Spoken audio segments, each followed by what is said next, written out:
मुसन्नफ इब्न अबी शैबा में international number के मुताबिक 9774।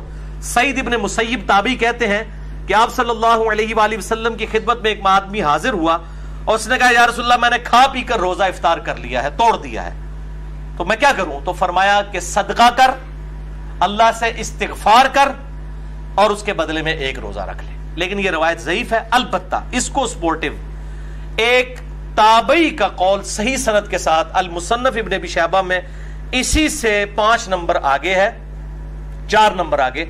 अल मुसन्नफ इब्न अबी शैबा में 9778 सईद इब्न जुबैर ताबई रहिमहुल्लाह ताला से पूछा गया कि जो रमजान का रोजा जानबूझकर खा पी कर तोड़ ले तो क्या करे?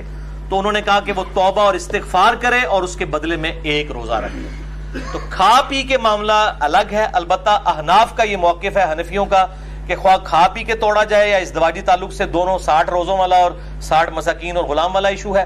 अलबत्ता मुहद्दिसीन की अक्सरियत का यही मौकिफ है कि खा पी के मामला अलग है और वो भी जो है वो इस्तिगफार भी उसी सूरत में है अगर किसी ने जानबूझ के किया, और अगर किसी ने मजबूरन बीमारी की वजह से किया तो सिर्फ एक रोजे की कज़ा कर ले, और अगर उस पर कादिर नहीं है तो एक जो है मिस्कीन को एक वक्त का खाना खिला दे फिदिये के तौर पर।